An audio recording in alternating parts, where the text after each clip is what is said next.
Good afternoon, everyone. Thanks for coming to Denver, and thanks for coming to our community and members meeting. The title is interesting, and we'll talk more about it later. But welcome to Denver. Welcome to NANOG 52. I'm Steve Feldman. I'm the chair of the board of directors of NANOG Inc. and NANOG, and that's something else we can talk about while we're here. So, first of all, why are we even here? Why aren't you outside enjoying the sunshine? We're here because this is your opportunity to interact with the leadership of NANOG, the membership and the community can all get together and learn about what it is that we're trying to do, why we're doing it, and help guide us in the right direction. It's important to remember that we are here to represent you. The community is NANOG, and what our job is to carry out the wishes of what you, the community, wants from us. Format here. We'll be giving some really short updates as to what's been going on and trying to leave lots of time for open dialogue. And this note has been in every community meeting for the last number of years because it's important. This is a meeting for all of us. We want to dialogue rather than a lecture. So if you have a comment, a suggestion, criticism, whatever, please step up to the microphones and let us know what you're thinking. We are going to try to speed through the actual presentation parts to and leave more time for dialogue at the end, or at the party if that's what you'd rather. So if you have a specific question about what we're presenting, please get up and ask it, but general stuff, if we can delay it to the end, we'll leave that to your discussion. So here is the short list of things that we want to talk about while we're here today. Hopefully we can speed through most of these and make them pretty quick. So I'm going to talk a bit about the structure of NANOG, what the various groups are, what they do.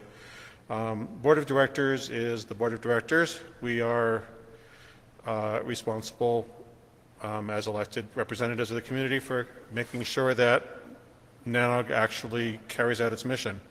We have the fiduciary responsibility of making sure that we make money, that we spend it properly, and that we leave an organization that is sustainable. The program committee is responsible for probably the most important piece of this, and that is making sure that you have something useful and interesting to do over the next 3 days while you're here. Development committee, also important. Without them, we wouldn't have cookies or lights or anything like that. They're responsible for finding all the sponsors that we have that make this meeting a success, and you'll hear a lot more later about what they've done for this meeting and what they've done for the organization as a whole. Be pretty amazed. It's some great stuff. We have a finance and budget committee that's responsible for the finance and budget. Hear a bit from them. And we have a communications committee which is responsible for a lot of the technical aspects, not only the mailing list, the websites and all that, but their role is going to be growing and to handle pretty much all of the technical aspects of organizational and meeting support, the management of those, I should say. And actual operations aspects, we actually have a contractor who's going to be doing a lot of that for us, and again, you'll hear a bit more about that in a few minutes. Next up, I'll invite Dave to give a update on what the program committee's been doing for you. Thank you. Welcome, everybody. It's great to be here. Great to see all of you. I want to make mine fast. Generally, I don't have a slide. I have to thank Betty for that. She made this one. No bar charts or pie charts or anything like that. So I did want to mention that at this NANOG, we had an unbelievably great amount of content that people have provided. So if you were one of those people, thank you very much. And if you're not one of those people, think about doing it for the next NANOG. The call for presentations is going to be up on the NANOG 53 website I hope by the end of the week or maybe early next week. But in any event, please participate by providing your interests and your talks to the community. I think everybody would appreciate and does appreciate that. We had a few things that went on this time around that I thought we might, just kind of we don't have to discuss this here, but I wanted to kind of raise this with all of you. So if you see a board member or somebody who's on the PC and you have a feeling or a kind of opinion on this, let us know. The first one is somebody wanted to do a panel, but all the panelists couldn't be here, and so what they wanted to do was like remote, using some kind of technology. I don't know what it was, any of the ones available, and that ran into a lot of discussion both with the community members that we spoke to and on the PC itself. So the point here is, if you have an opinion on this, like if you think that the panelists should figure out how to get to NANOG, then let us know. And if you think it'd be okay not to have them here and maybe we could do it through some other AV mechanism, let us know. The other one that came up was, this has come up a couple of times in the time I've been doing this, and it came up this time, and the issue here is, should we as a community require that speakers allow their materials to be posted, both the video, their slides, and so forth? We've had times when speakers have said, mostly retroactively, please take my slides down, but we're trying to be kind of a transparent organization, and we think that if people give talks here, or many of us do, we think that if people give talks here, it should be open and transparent and archived. But we're interested in what you have to, your thinking on that. So, and you're the ones who are going to benefit or not, as the case may be, from that. And then the last thing I wanted to talk to you a little bit about is, if you're a first-time attendee, please think about attending the newcomers breakfast, which, by the way, is kind of misnamed. We need to fix that up. Everybody's welcome, and in fact, if some of the people who have been around for a while were to show up, they'd get breakfast, but they'd also be able to have an opportunity to interact with new people at NANOG, mentor them about what it's about, and pass on some of their wisdom. So please do that. And then the last thing on this is, we're trying to generate a little bit of intelligence about how the newcomers and the first-time attendees of NANOG are feeling about the conference and about their experience here. So in our first attempt to do that, we're going to have a newcomers debrief on Wednesday. And that was mainly for newcomers, but if people who aren't newcomers want to come, that's also fine. So take a look at the agenda for that stuff, and if you can show up, do so. So that's all I have.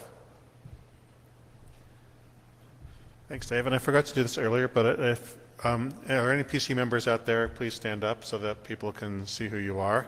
And if you have, the rest of you, if you have any questions about the program or how the PC works, or if you're interested in volunteering, since we have a new round of selections coming up in the fall, please talk to any of the people who are wearing the whatever colored badges PC has today. White, I guess? Okay. Well, talk to the PC members. They'll be glad to talk to you. And also, I meant to do this earlier, but the board members are actually all up here in the front row. If you want to talk to us about any of the things we've talked about here or anything else that you have about NANOG, please seek us out. We've got the blue badges on, and we're here to work for you, so please talk to us. Okay, so I'm going to talk a bit about what the board's been doing in the last few months. It's not all glamour and fun, I will tell you, but we have actually accomplished a few things. One of the things that we've got done over the last few months is we finally received our 501c3 nonprofit status approval from the IRS. So we are actually a charity organization, an educational charitable organization, which means that if you want to make donations, they're tax deductible. It doesn't necessarily, I'm not a tax attorney, so I can't tell you for sure, but you might want to see if your dues are deductible or not. But that puts us in a good position going forward. We're a real nonprofit. We've actually filed a tax return, and we're real. Speaking of being real, the trademark transfer from Merit was completed. So NANOG is us now. We are NANOG. That's it. NANOG is the community. We own the domain. We own the lovely logo that you see at the top of the screen there. That's all us. We've put in some applications to get our own address space from Aaron. The approvals have been made. You know, they just want money, so we need to figure that part out in the next couple of weeks. But that means that when we have our next meeting in October, we'll have a network. So that's good. And probably the biggest thing that we've done over the last few months is we put out an RFP and reviewed some bids, did a lot of talking to vendors, and have selected AMS as our association management vendor. I don't know if anybody from AMS is out there, but if you see them, you can give them a chance. But they're going to be doing a lot of the back office stuff for us for the next couple of years at least, which means that us on the board maybe don't need to spend as much time with sharp pencils and everything. But that's a big step going forwards. Again, it's a part of the growth of ourselves as an organization. So we're thrilled. Some of you might know AMS. They also provide similar services for the IETF and some other organizations out there in our fields and others. So that's a big step for us. On the other hand, we're not all done. We have some other things that we need to work on. One of the things is trying to figure out what to do with this meeting going forward. One of the things we'd like to hear from you afterwards, and maybe on the survey or maybe in person, is what you think of this community meeting. Do we want to keep doing it as it is? Do we want to convert it into more of a members meeting where we give just the typical dry finance reports, things like that? How much of this dialogue do we want to continue? Do we want more or less, same? Let us know. Some of you have asked me, what on earth is up with this NANOG name? As we mentioned at the beginning, it was intended as a temporary placeholder name as we transition from the old way of doing things to the new one. We didn't own the rights to the name NANOG, so we couldn't use it. So we came up with a cool, catchy name, so thanks RS for that, to carry us through the transition. Now that we're done, we intend to change the name of the organization, of the corporation, to NANOG. Turns out that as a Delaware corporation, in order to do that, we need to put it before a vote of the membership. So that will be happening during the October election. And after that, we can officially change our name and completely lose NANOG altogether. In the meantime, we said we'll be filing DBA forms as appropriate so that we can at least use the name in some of our contracts and professional relationships and all that. Another thing that we get to do moving forwards is work on the educational mission that we have here.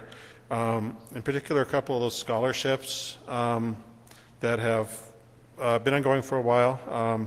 There's the Abba Huja Scholarship, and for those of you who don't know who Abba was, please talk to us and we'll be glad to tell you. That's a scholarship that's run out of the University of Michigan, and we've been supporting it over the years by providing links to it from the NANOG homepage, and we will continue doing that. The Postel Scholarship is a joint effort run with us and Aaron, and administered by ISOC, and that will continue going forwards. And we have opportunities to come up with some new ways of raising money and distributing it to help people learn about our industry. And we have some ideas, and we welcome other ideas on how we can do that going forward. That's part of the purpose of being a nonprofit organization like we are. So we definitely want to continue that. That's it for the board. Again, if you have more questions about what we're doing, can get up now or ask them at the end of the presentations.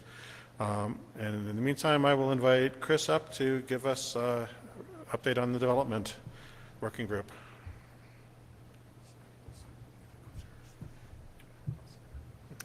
Hello, everyone.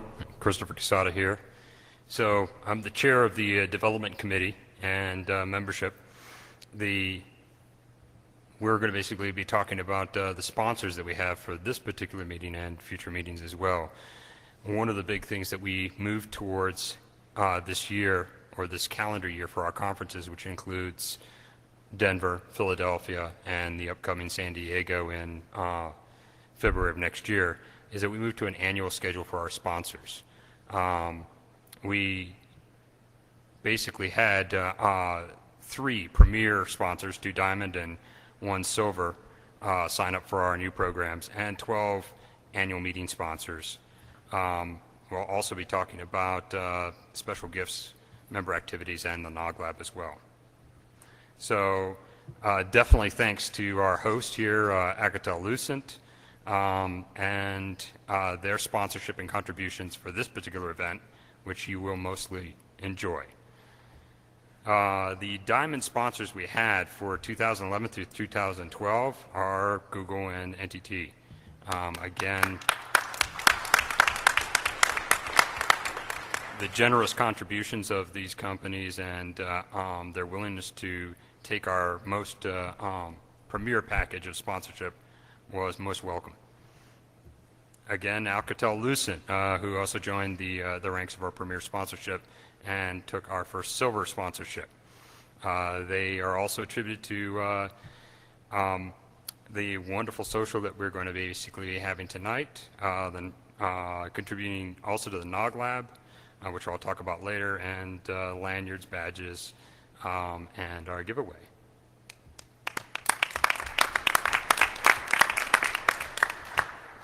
These sponsors basically signed up for all the events for 2011 through 2012, as well as the premier sponsors I just mentioned. And again, we thank them for their contributions and their willingness to help support our fledgling nonprofit.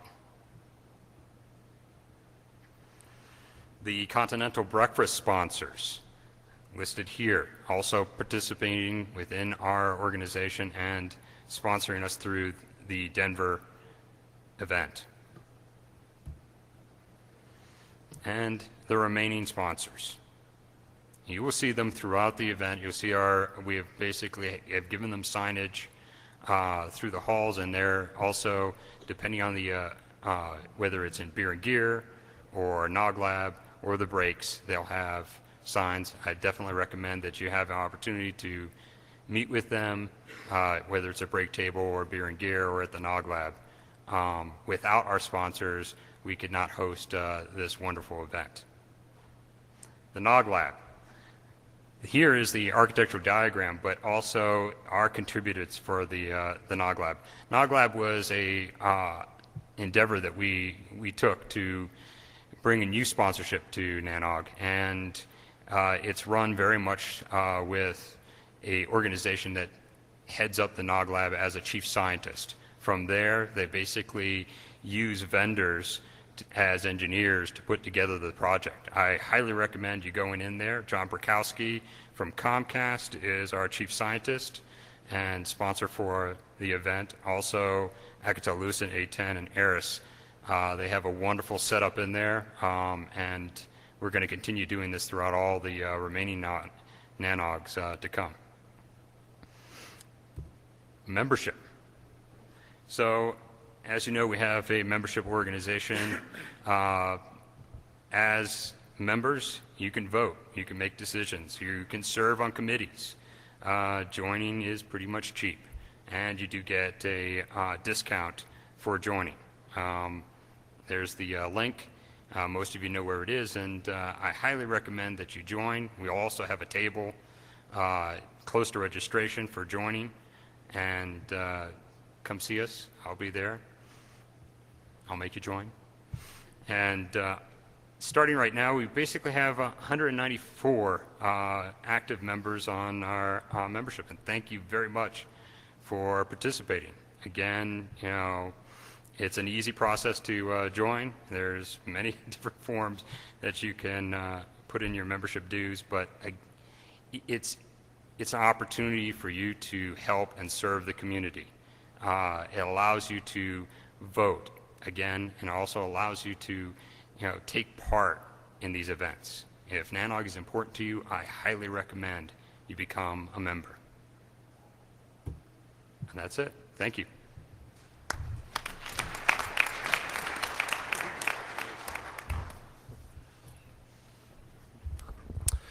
Okay, hi there, I'm Dwayne. I'm the treasurer for New NANOG, and I have a number of slides with $ signs on them for you to look at.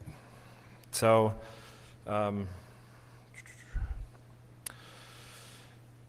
start off with something small. Since the start of the year, we've received $1,000 in donations. These are different than memberships, so these are sort of. Why is that funny?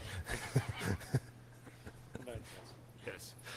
Yeah, I don't remember where the 9 cents came from exactly, but there were some rounding errors, let's say.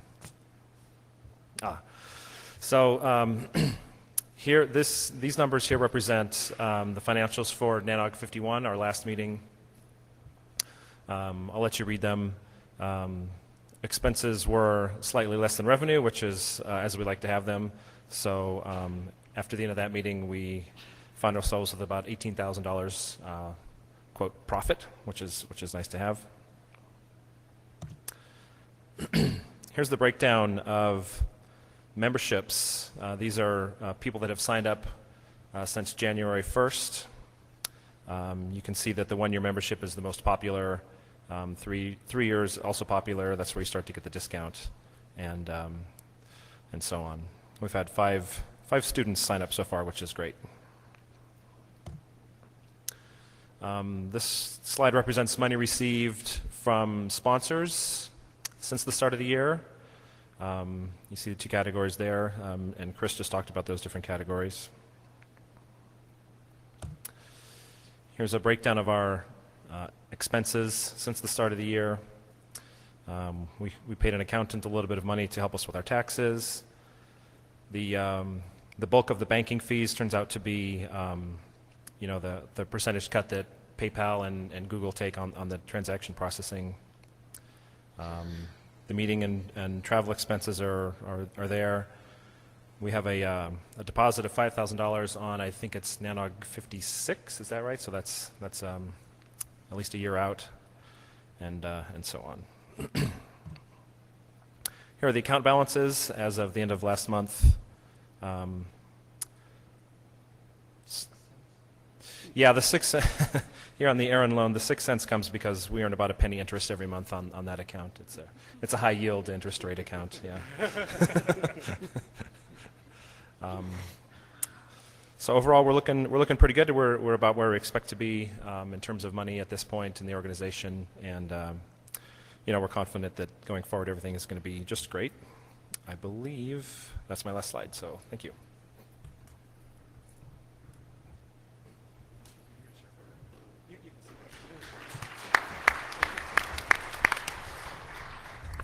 Hi, everyone. I'm Betty Burke. I am going to present the Finance Committee report. Dan Golding is actually the chair of the committee, so I'm hoping that he's comfortable with all these slides and what I'm going to say. The Finance Committee has 6 members on the committee, and it is a standing committee as appointed or identified under the bylaws. I think it's important, again, just with transparency, because the NANOG budget is out on the webpage, to let the community know how the Finance Committee put the budget together. We put the budget that you see based on a lot of assumptions based on previous reports that we had access to. So we put a budget together, and we were not dealing with a whole lot of facts because we were a new organization. We were dealing with historical data and trying to make that data mold into the way we wanted NANOG to operate going forward. That's where we're dealing with reality. The reality is that we had a tax return that we did for 2010, so we have a much better understanding of our revenue and expense because we did a report and we had to deal with that. And we'll know more about how the budget needs to model differently because of NANOG 52. NANOG 52 is the first meeting that NANOG is completely responsible for all of the expense and, of course, receives the revenue. The nice thing to report, and Sylvie will identify this more in the event slide as she reports on the logistics of the meeting, is that we're on track. So while the budget report that's on the website, again, was made on some assumptions, the thing about it is we understood those assumptions, and they're pretty close to reality, and we're on track, which is really, really good to know. Some of the concerns, I think, going forward that the Finance Committee is going to have to deal with, and we're always watching these. The Finance Committee is an important committee so that finance issues and planning isn't dealt with just by the board, but there's actually a committee of the community that's advising the board on budget matters. It's always a goal to break even for events, and we want to build a reserve. So as we deal with the budget and we do planning, those are paramount issues for us. The other element, and you'll hear about some of this information in later slides, is we need to plan for change, right? The reason that the community wants to own NANOG is because all of you in your current employment fields have changed, and you have to have a budgeting process that anticipates that change. And so one of the things going forward that the Finance Committee will be doing is dealing with that planning for change. Oh, and I guess now we're to Sylvie. Playing musical chair. Okay, so we stood before you a year ago and we presented our first budget, so we thought you'd be curious to know what have we done in a year and how are we tracking against this budget. So in terms of events, we have been dealing with a professional meeting planner who negotiates the hotel contracts for us. And this comes at no expense to us at all. Hotels give a commission to meeting planners, and that's so the hotel pays basically our guy to negotiate the space for us. We have been doing a new memorandum of understanding for hosting. So we have a new hosting model that is in place starting at NANOG 54. So in our next fiscal year. So for the next fiscal year in the new model, we are already on board and we have hotels contracted for NANOG 54 in February 2012, and Telex will be our sponsor and host. NANOG 55 in June 2012 will be in Canada. We have a host that hasn't signed yet but will, and we have a choice of 2 venues. This will be concluded by the end of the month. NANOG 56 will be in Dallas, and we have Terramark as the host. And NANOG 57 is in February, and we are currently reviewing hotel RFPs to our meetings. So where are we? So we presented to you for NANOG 52. Last year we presented you a budget for the fiscal year of 2011, and we said, okay, for 52, 53, what does it look like? We're pretty much on target. Really, really happy to say that. So we'll be contributing to the reserve in 52 and also contributing to the reserve in 53. Meeting planning. We were talking as a board and with Dave and PC, and there's a few things that we wanted to discuss about how do we plan events like this to be more transparent and let you know what are the constraints that we have to work around, and perhaps you have good ideas and suggestions. So first off is beyond 2012. As a community and as members, we need to think, do we still want to continue to have 3 meetings per year, or should we switch to a 2 meeting per year? That's up for discussion, and we would really like to hear your views on this. Perhaps after on the open mic session, if you want to comment on this, please do. Something that would be very useful, like I've been the de facto meeting planner for the past year, is we need, as an organization, a way to take your pulse as members. So help us plan the logistics. We need to know how to contact you. We did not want to use the mailing list because we thought that this was off topic. So what should we use as a medium? How can we ask you, will you attend to this place? Do you need a room? This and that. These are useful data for us to negotiate the contracts with the hotels. Just so that you know, when you contract and when you make an event in a hotel like this, because we secure a room block, so we guarantee 1,000 nights for the hotel, they provide all this meeting space for free. So we guarantee room block, and we also guarantee that we will spend actually a ton of money on food and beverage.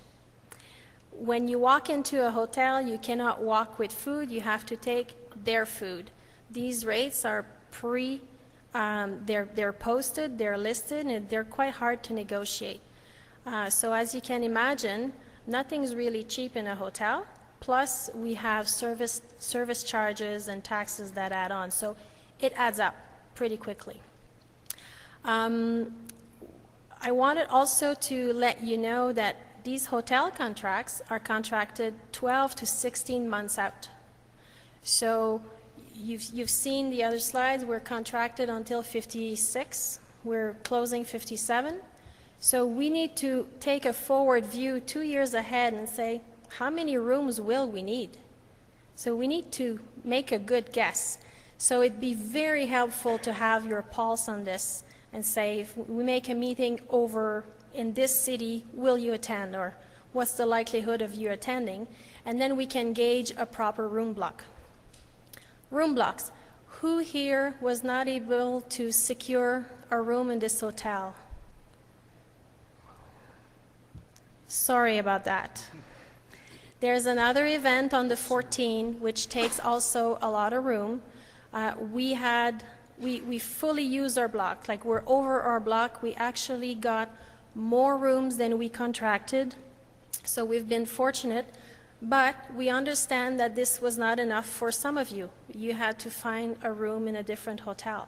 So again, helping us to plan the meetings and having more data points on how many of you will come, how large should we secure the block, will be useful, and then we can get the best deal for you. Food and beverage. I put the answer, but anyway. We have generous sponsors, and they contribute roughly $200 per attendee to give you 3 breakfasts, all your breaks, coffee all day, beer and gear and cocktail and everything. It adds up. If you think of the value of coming to a NANOG meeting, when you file your expense reports, all you have to do is your plane ticket, your 3 or 4 nights, and what, the registration, and probably very minimal on the food, because a lot of it is provided by generous sponsors. So thank them, use it. We've had people say before that there was waste. So this time around, we're trying a new model. We were a little more conservative on the quantities, so let us know if we made a mistake.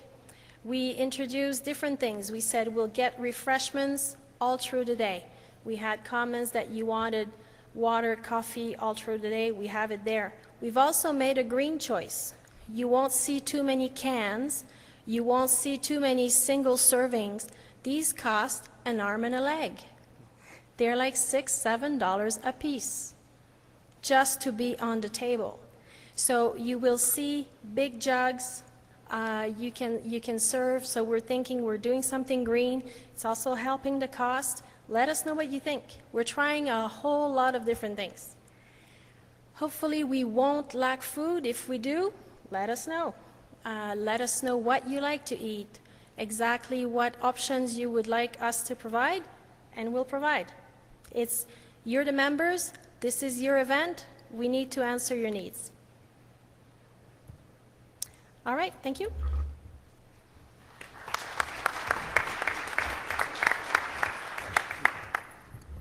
I'm just going to give you a quick update on some of the big tasks that I've been working on since coming on board as the executive director in January.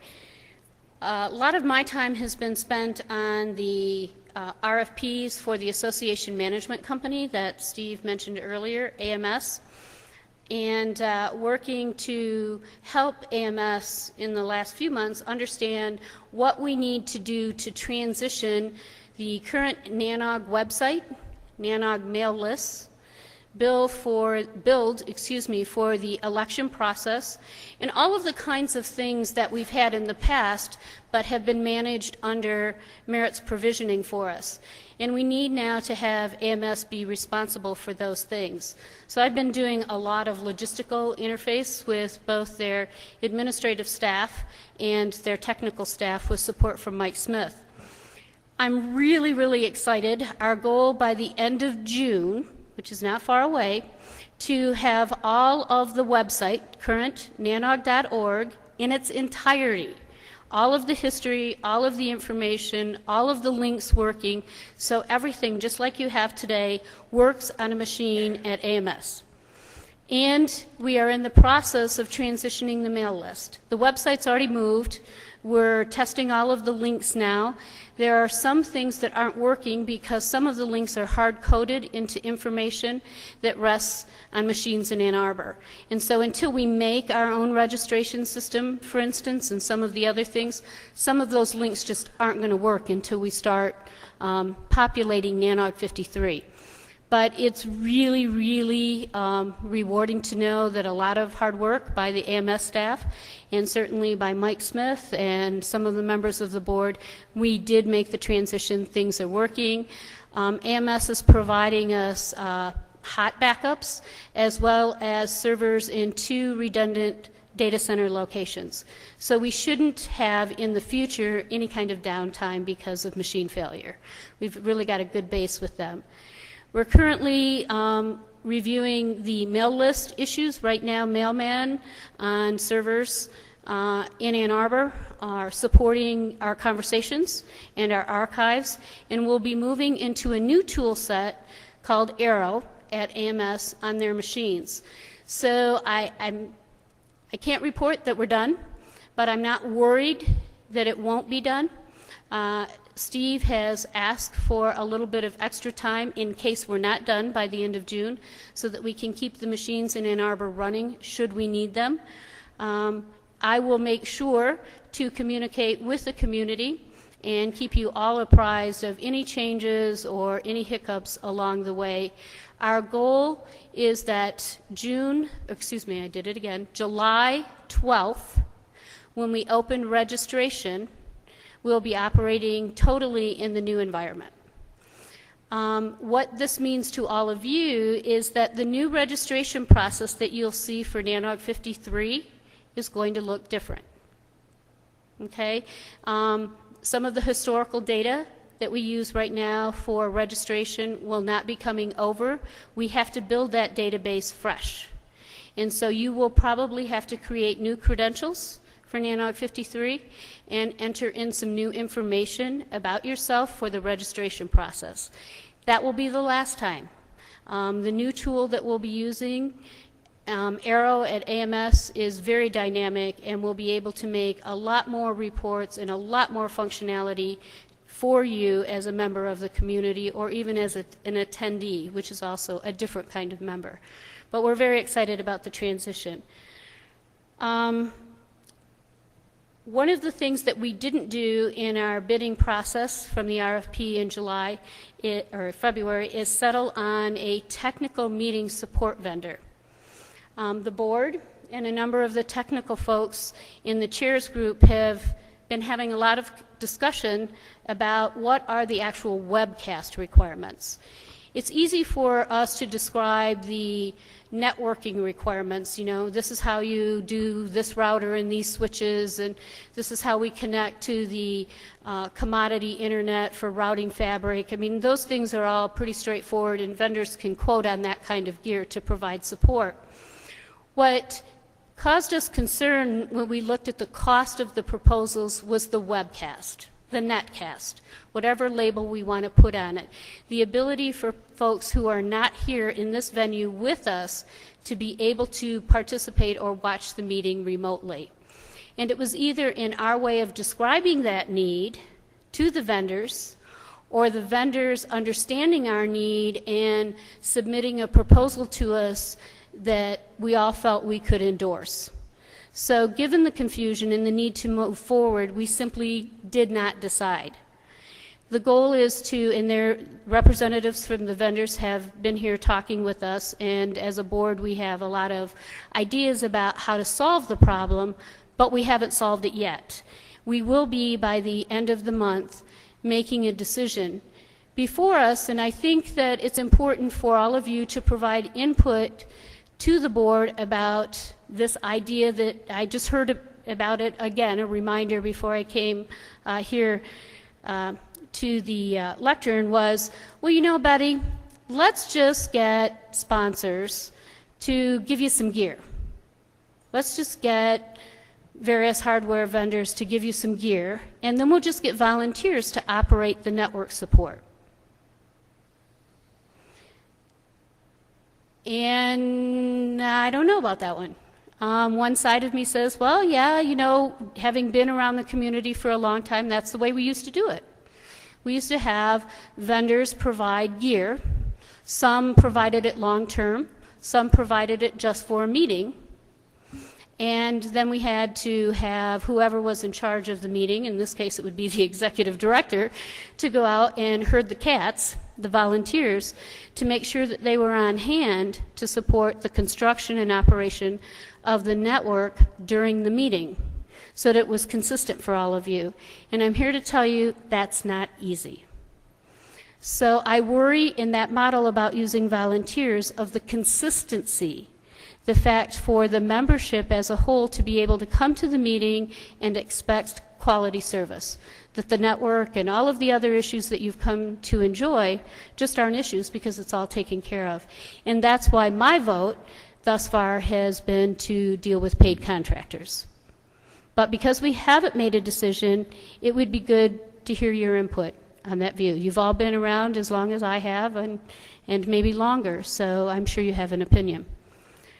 Before I leave, because this is my next slide to share information with you, I would really like to take a moment and ask all of you, since this is the last meeting that we will have our NANOG Merit support staff here, if you could all please join me in giving them a round of applause and thanking them for their tireless effort.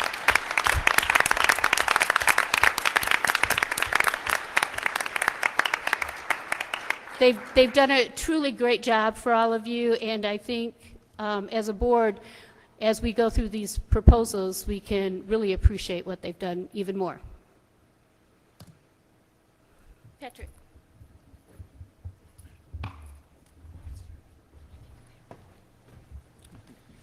As the board plays musical chairs. Apparently I'm supposed to speak to you about elections, so some of you who are members, you get to vote. Those of you who are not members don't get to vote, but you can fix that by going out there, giving somebody $100, and then you can vote. Anyway, the elections, even though it doesn't specifically say so in the bylaws, we are going to pay attention to the term limits that were there at the old NANOG SC. This is why Joe very kindly did not run for re-election despite being a major contributor on the board, and why Steve is not going to run for re-election this year, and then I will not be up for re-election the next year, because we feel it's important to keep what the community wanted in spirit, even if it's not directly in the bylaws. Second bullet point I kind of already covered. Please go join as a member. You get $25 off. It really costs you $25 a year if you come to 3 NANOGs, because you get $25 off each entrance fee. And then you get to vote, and voting's good. At least that's what they told me when I grew up in America. There are some proposed bylaws changes. They'll be talked about by other people. And let's see, the timeline.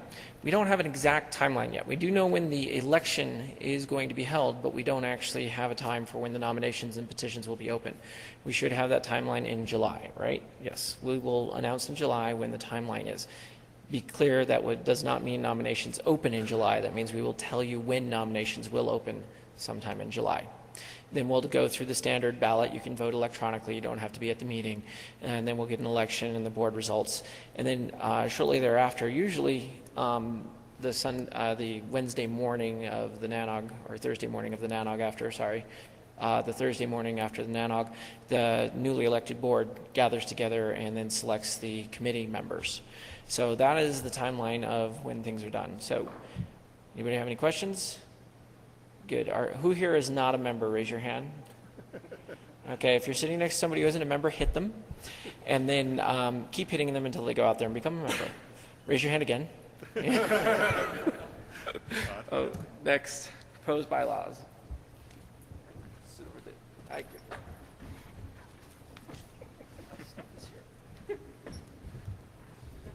How to make sausage. So in the past, the way that we did it was ultimately Merit was responsible for everything.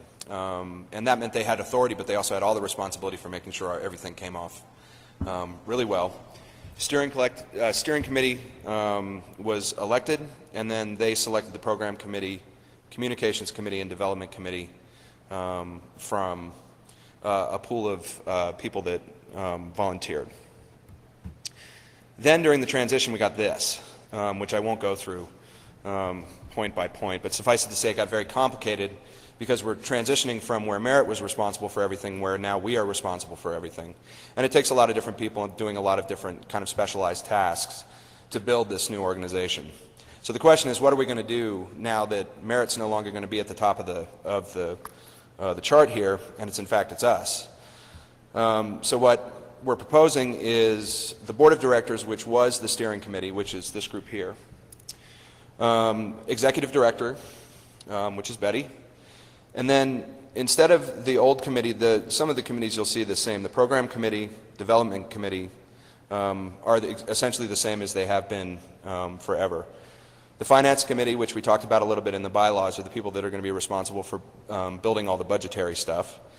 And then the change would be the technical committee. Now in the past we had the communications committee, which was responsible for mailing list stuff, which includes kind of the day-to-day operations of the mailing list, any kind of actions we had to take, and then also with the help of Merit, taking care of things like subscriptions and all that.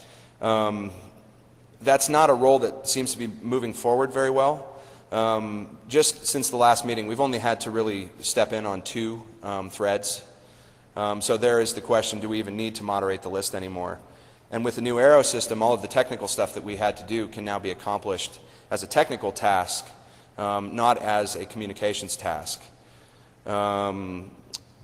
Which then kind of goes into this, which where the communications committee was before, the development committee would take over a lot of the roles for actual content. So Facebook, Twitter, all of those places where they need to actually get the message out about NANOG. The communications committee would go away, and the technical committee then becomes responsible for working with AMS to make sure all the kind of nuts and bolts and all the really fun stuff gets done so that everybody gets their mailing lists on time. And so this is the proposal for the way it would be going forward. And the reason I say it's sausage making is because as members we actually have to vote on this, say that this is the way that we want it to be, and then as of September, when the board of directors selects, they'll be selecting into a new committee structure, not the old committee structure. And that's all I have. Thanks.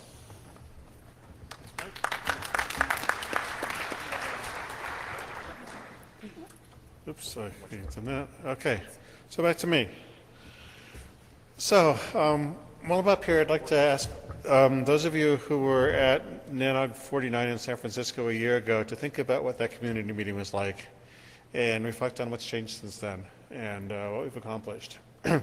Last time there was a lot of discussion at the mics, a lot of people asking us if we were insane. I hope we've answered some of those questions in the last year. With that said, I would like to open it up and ask you to tell us again if you think we're insane. Bill. Yeah, there were a lot of questions that were asked during the presentations. Who are you? My name is Bill Norton. I am a NANOG member.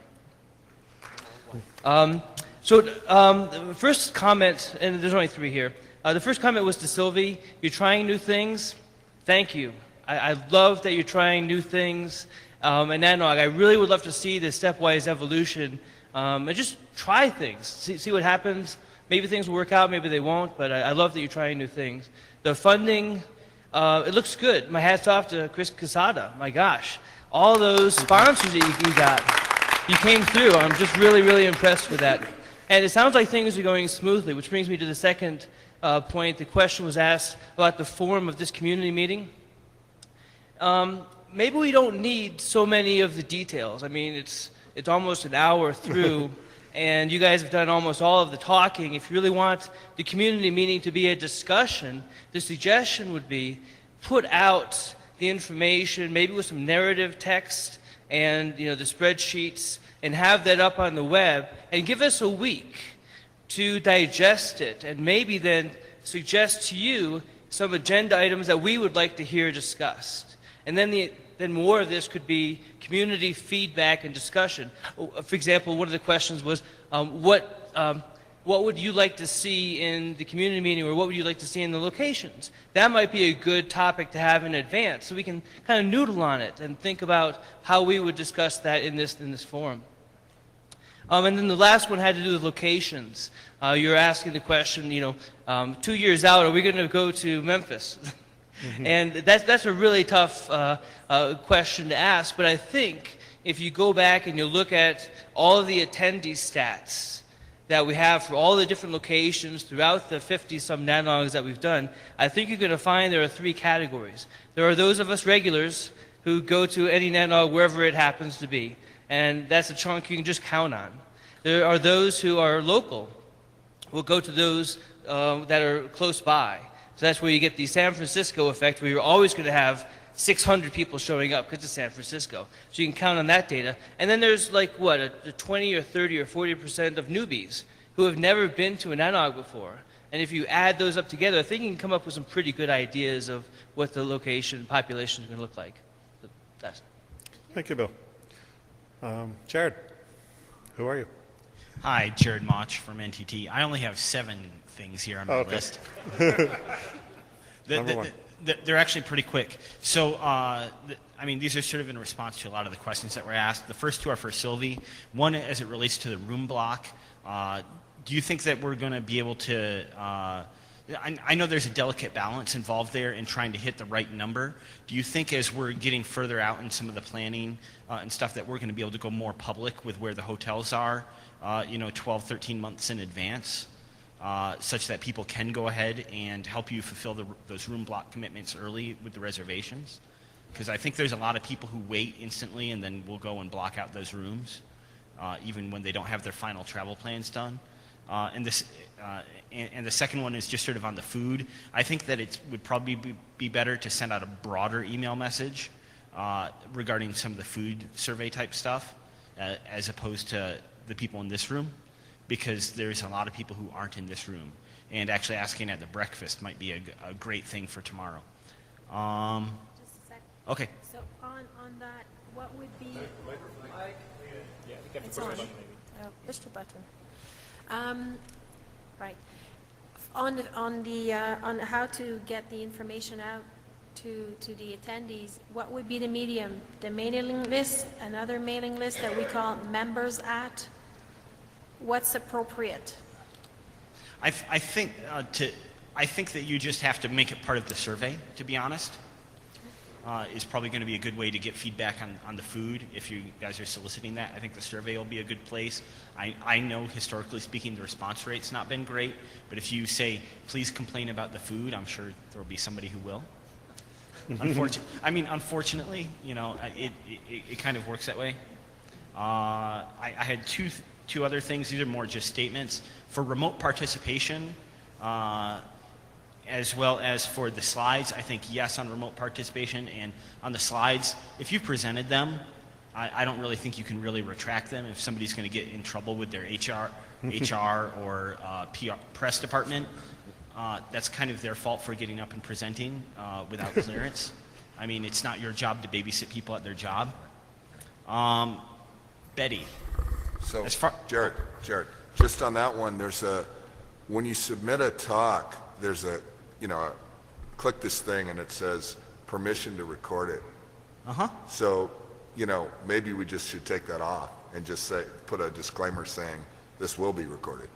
Yeah, I think that's absolutely fair. I mean, I submitted something for a lightning talk, and I think that's absolutely fair that, if I present something here it's going to be public.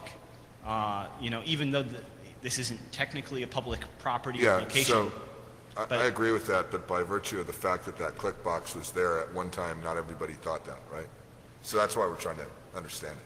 I understand. I think we're at the point in the process where we can say, you are going to be webcast, you are going to be archived, which leads into my next thing with, for Betty. I think, one, contractors, I think that's going to be the right way to go. I think that's a good use of the money to be able to essentially enforce SLAs. When people are volunteering, you can't really enforce an SLA. With the contract, you absolutely can with a contractor. I think that's worked out in the past really well with some of the people who've combination volunteered as well as done contract work. Historically, when I was part of the SC, I recall that we had some really good experiences with some people. I think that's a great way to do that. My other comment would be, as far as it relates to the content and the broadcast of it, you can probably ask some of the people here who work for CDNs if they'd be willing to engage in a special low-cost contract for you. I really think that'd probably be the best way to sort of deal with that. And the last thing is for Mike. We have to moderate the mailing list. I wish that every single person would be adult enough to be able to do that, but I don't believe that we're in a position ever where we will be able to remove any sort of moderation. That's it. Thanks, Jared. Thank you, Jared. Michael. If nobody else brings it up, I want to bring up the two. Michael Sinatra, ESNet. I have just a quick set of experiences about the remote presentations. I've actually given a remote presentation at an Internet 2 member meeting, and I've actually seen lots of remote presentations at various Internet 2 meetings. They can be okay. They're rarely really good, and they can be quite bad at times. If you're the presenter, it's very hard to get feedback from your audience. Normally you see who is sleeping, who is looking, who's nodding at you, who is reaching for their barf bag, and you can tune your presentation appropriately. That's impossible to do, or it's very, very hard to do. You sometimes get a screen with a view of the people who look like they're about 8 miles away, and you can't really get a good feedback from your audience. Oftentimes what has happened is the sound is bad or something's wrong. Usually if you're in the room, you can tell very quickly. If you're not in the room, the moderator, you might see them jumping up and down somewhere in front of the camera trying to get your attention. I've seen cases where the moderator has not been able to get the attention of the person giving the remote presentation because that person had muted the audience, so it was just went on and on and on. So it is possible to do them okay. All other things being equal, I would say, certainly lean toward local presentations, live presentations. Yes, strong preference, all other things being equal. But you know, if it's a case of a really, really, really interesting remote presentation versus a really, really, really boring local presentation, then you know, maybe you can make an exception there. And the other thing, just try to standardize what people are using. I know Internet 2 uses video, but sometimes if you have someone doing a remote presentation with Skype, someone's using video, someone's using WebEx or something like that, it can be a complete mess technically to try to deal with that. So one of the things that maybe gets into the volunteers versus paid people may have paid contractors may have a solution that they have that's already sort of prepackaged. They can send out clients to the remote presenters and they can work with that. So that might be one way to solve the problem. Thank you. Thank you. Kathy. Hi, Kathy Aronson. I'm on the program committee.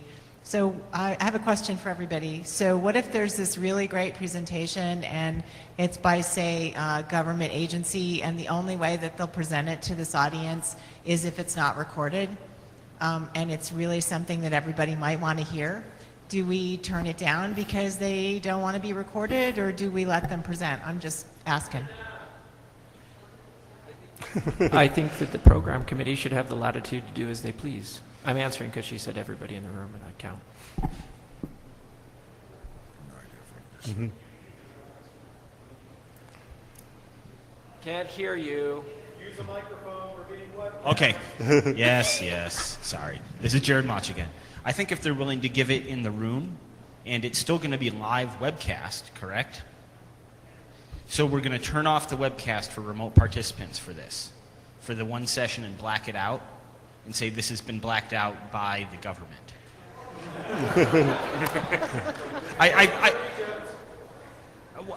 I think that if they're willing to give the presentation, they should be able to figure out how to get the appropriate clearances for it to be broadcast. This isn't really this is more than likely something where I've done these types of things before where I've said, here's some data I'm presenting, and by the way, I'm presenting it to the people in the room because I can see the people in the room, and I can see there's not a reporter in the room, but it may be something where I haven't gotten the appropriate clearance to present that type of information.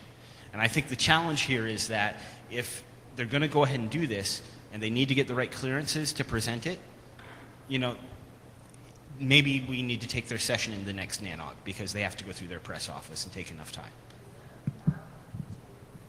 No, actually, I think in this case, they're pretty much exactly the same thing because you're talking about present includes a live webcast.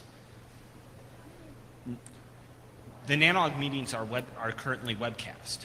So you're proposing changing the meetings from being a live webcast to now we're going to black out a session. That is not something I feel I can support. I personally think that you have two separate forums. You have this public forum where people stand up and present to the group, and that has been webcast and that ought to be webcast. And I don't like the idea of turning off the cameras. At the same time, we do have another forum. We have these BOFs where people can get together, and that isn't cast. And that might be an appropriate forum for something that requires this type of sensitivity. Okay, RS. Rob Seastrom. Since I'm sitting up here, it should be pretty obvious that I'm on the board. I have a hard time to the point of the discussions about, well, you know, what if hypothetically the government, somebody from some three-letter agency wanted to come and this, that, and the other and not want it to be webcast.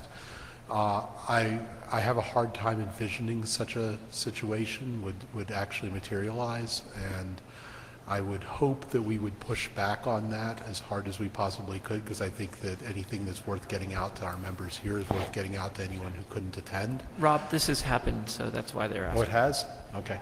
My bad. I was checked out on that one. Okay, so look, it has happened. So we're not discussing a hypothetical. I think it's a perfectly reasonable question, and we should get some community feedback. I still think that the program committee should be allowed to do whatever they want. That is agreed. Hi, Sonia Sakovich on the program committee. That is happening this session, and the FCC talk tomorrow is not going to be streamed or will not be recorded. They've asked for that because they're discussing their open internet order, and they don't want anyone to misunderstand or to have different takes on their content discussed outside the meeting. So that is happening, and we have agreed to support that as the program committee this time. But the question has come up because we want to know what people think about doing that in the future.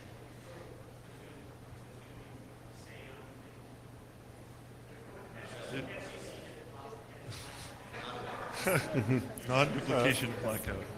That's bad. This is Bill Fenner. I've been involved in other organizations where we try to, you know, the gut reaction to anything is to make a rule, make an absolute rule, instead of just giving the leadership the power and to make their own judgment calls and to select people with good judgment for these committees. You know, it's like guidelines, okay, guidelines are that, you know, you push very strongly back against someone who says this, you know, this is not to be archived or streamed, but let them make the judgment. You know, that's why we have these committees, because we want them to make the judgments about what's a good talk. We want them to make the judgment about what's a good program. If they make the judgment that this is a good program, despite the disadvantage that it won't be seen by remote members and it won't be archived for the future, let them make the judgment. Don't take away their ability to make this call that we've asked them to make. Thank you. That was what I was trying to get to. Yeah, I'll follow up, add to that too as well. As a board member, I don't like making absolute rules that affect how other committees do their jobs. Unless the lawyer tells us we have to do something a certain way, or somebody tells us we have to do something a certain way, leaving the discretion to the people who know what they're doing seems like the right move to me. Joe. Joe Provo, speaking for myself. Just wanted to observe that the FCC for this meeting is under the current regime where they had a tick box to choose. So that's a non-issue. And in a future where there is no tick box, then I'm going to pain, as much as it pains me, I agree with Patrick, we wish the program committee to be enabled to actually make the decisions and not micromanage them. Hey, Charles Gucker, One Step. I understand and I'm sympathetic to both sides of the discussion. On one hand, you want it to be free and everyone have access to it. On the other side, you want the people to actually present. I believe we're asking the wrong question in regards to presenting the data in the fact that if the presentation is being made to the members, it should be made available to the members. Whether or not we put authentication on before you can view it in the archive, or if it's open for the public, it's a relatively easy compromise in understanding how can someone gain access to it. Just putting it on YouTube is very different than having it password protected as part of the members. Good point. Hi, my name is Dennis with Link Technologies. I'm actually also on the board of directors with WISPA, which is the Wireless Internet Service Provider Alliance. And a lot of the concerns that you guys have been talking about today, or the past 3 years, we've been dealing with. One question was, how do you get notices out to members? On our organization, all of our members are joined to a mailing list called announcements. The only people that can send emails out is a board member. That's the simplest way for us to communicate with our membership as a whole. Just giving you an idea. On the current topic of recording, in our organization, we actually encourage member participation in any and all committees. If you're a member, you are allowed to join a committee, either participate actively or simply read all of the emails, and if you have your comment, you can put that in. Obviously, we only have so many people that will vote on that. We only take the voting members as 50%. If they vote 51%, there's 20 people. That's fine. Other topics, like some of our FCC work we do, we'll have 100 members voting. But in that particular case, and in the particular case of the program committee, I would just say it's really up to the committee to decide if that presentation is of a good enough quality to warrant the blackout. Also, on the comment of the private data, we actually host a quite large wiki with a lot of everything from SLA contracts that our members can use to tower contract, customer contracts, dedicated contacts in our industry to get a hold of tower owners, things like that. All that information is password protected in our wiki currently, so that we don't give out all that information. So that might actually be a really good idea for your recordings as well, and that also might alleviate the ideal of making something completely open and public and only giving it to the membership. If you want to drive your membership, you have to give them something that they don't have access to freely. On another comment on the video streaming, one of the reasons why I came here is because not everything is streamed, and I'm probably going to continue to come because of that. We actually do a number of shows. We do zero streaming of any of our shows. And the exact reason is why we come to the show and help us build revenue for our organization if you don't have to. If you can pay nothing and watch the stream live and get your data. I do understand that there's certain streams that you don't get all the quality, but that's why you want to be at the live shows so that you can ask those questions. If you're coming in on a web chat or a simulcast, etc., you're not going to get all that data. So definitely getting the membership in the seats is very difficult. The last comment I had is another gentleman asked about getting room reservations and blocking out blocks of time. In our experience, about 65% of all of our participants to our shows sign up within 3 weeks of the show and actually book their hotel rooms then. And a lot of hotels, they pretty much put off either 1 month or 2 weeks in advance of the actual show is whenever they do not guarantee rooms anymore. So it is extremely difficult to balance that number, and getting the number lower than having too many rooms that aren't filled is a heck of a lot better than the alternative. Thank you. Thanks. One thing I'll point out on the room block thing is that it is a guarantee. If we promise to fill a certain number of rooms and we don't fill that number of rooms, then we're on the hook for it. We have to pay regardless. So that's why it's a balance, and why we can't just say we'll take the whole hotel and not worry about it later. One other topic that I haven't heard anybody mention, Patrick reminded me about, is the 2 versus 3 meetings a year thing. I may be opening up a whole other can of worms that will keep us away from our party. But if you have ideas on that, please let us know either tonight or over the next few months. We're not going to make a quick decision on that. It has to be done with the full input from the community, as well as the Budget Finance Committee to tell us what's feasible. But over the years, we've been hearing for a long time that there is some group of people who would prefer coming to 2 meetings a year rather than 3, or they can only come to 2, or whatever. So let us know what you think on that, please. And I'll ask last call if there are any comments or questions. Please go up to a mic. Patrick Gilmore, Akamai Technologies. I think we should have 2 meetings a year. Doesn't anybody want to argue with me? Because if not, we can just change it. I'm good with that. I think we should have 3. I think we should stay at 3. Okay, steel cage deathmatch? Jared. All right, this is Jared Mach again, former SC, when it was the old regime. So this was a frequent topic of discussion back then. I think that you're going to come to the exact same conclusion that we've come to through all the years of community debate so far, which is that no op. Thank you. Thanks, Jared. All right, last chance. All right, thank you, I guess. We didn't have any rotten tomatoes thrown at us today, which is a great thing. Thanks for being here. Thanks for giving us the input. And please, talk to us when you see us around in the hallways. We definitely want to hear what you have to say. And go to the social, yes. So, and yes, it's sponsored. So show support to our sponsor by going there and drinking their free booze. So thank you very much.